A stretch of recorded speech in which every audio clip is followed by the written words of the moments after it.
ancestors gave me gifts to read cards, predict and heal. My name is Daphne, but spirit calls me bye-bye love. Angels communicate through numbers. Intuition is so deep. Hi everyone, welcome po sa inyong almost personal reading. I want you to know that this is a general reading, so you may resonate po sa buong reading na ito or baka konti lamang. Take what's only yours. I also want you to know that this is a timeless reading, so whenever you find the video, the message is meant to find you. Tingnan natin ang mga nangyayari sa paligid with the Hierophant and the Judgment. Parang meron na dito nagsasabi, I think it's time, no? It's time for me to apologize. It's time for me to also say yung totoo kong nararamdaman. It's also time to be truthful, no? Dito sa relationship. Hindi naman sa may nagkukunwari. Meron lang sigurong mga, sabihin natin mga limitations, no? Sa pagkilos ng isang tao. Dahil siguro either hindi pa sila, pwedeng masyadong maaga pa, pwedeng ngayon ko lang kasi na feel na ganito pala, no? Kaya parang ngayon na ako, no, magiging sobrang 100% genuine dito sa connection. Or pwede rin naman kasi nagkaroon din ng challenges, no? Parang ngayon pagbubutihan ko na. Kaya meron tayong mga scenario dito na ngayon mas magiging generous ako sa time, mas magiging open ako, no, sa communication with the 10 of Wands. Yun nga lang. So medyo hirap na, no? Hirap na makapasok uli sa puso, sa buhay ng isang tao. So it's either meron na ditong full rejection, or meron na ditong sinasabing ayoko na muna makipag-associate with you, no? Meron ditong nahihirapang either sabihin na ayoko na rin, or I need more time, ayan, to think about associating myself with you again.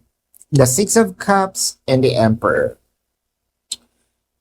Ito kasi siguro yung mahirap, no? Kung kailan hindi na pwede, kung kailan fed up na, no, yung isang tao, kung kailan parang sinasabing I'm done with it, tsaka mararamdaman ng isang tao yung kailangan pa kita, or hindi ko kayang mawala ka, hindi ko kayang magkaroon tayo ng separation, or hindi ko kayang mag-end yung relationship natin. With the Knight of Cups, siguro dumating talaga dun sa time na sobrang bagal ng connection.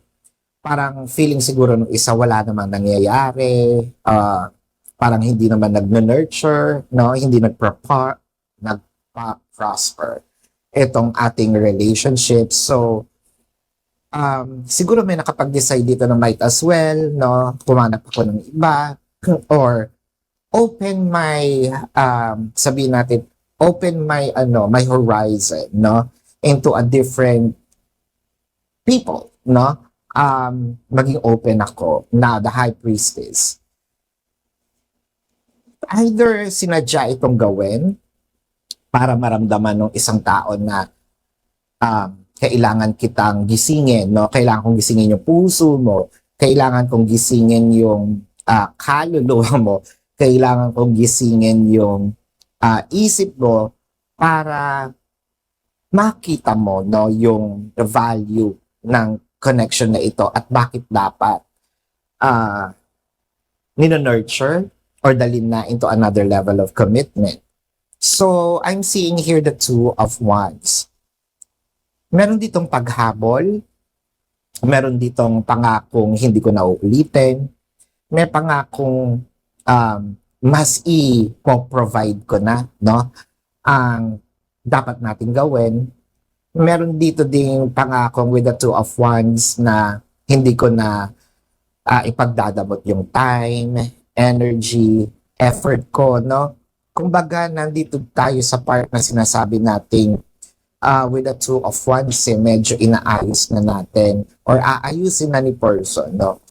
Kung tayo yung ayaw nang tumanggap or ayaw mo nang tanggapin si person, nandito yung pangako niya na magbabago.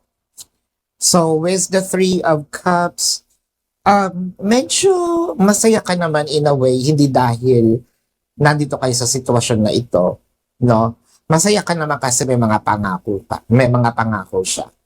Masaya ka naman kasi nakikita mo na, at least ngayon naghahabol si person. At least ngayon, alam mo na hindi ka pala niya kayang mawala sa buhay niya.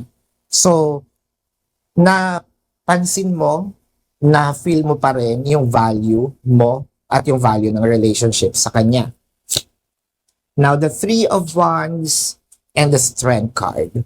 So, parang sabi ni person, sige, hahayaan lang kitang magpahinga, hahayaan lang kitang, kumbaga, kumalma, pero hindi ako papayag na doon nagtatapos ang ating relationship.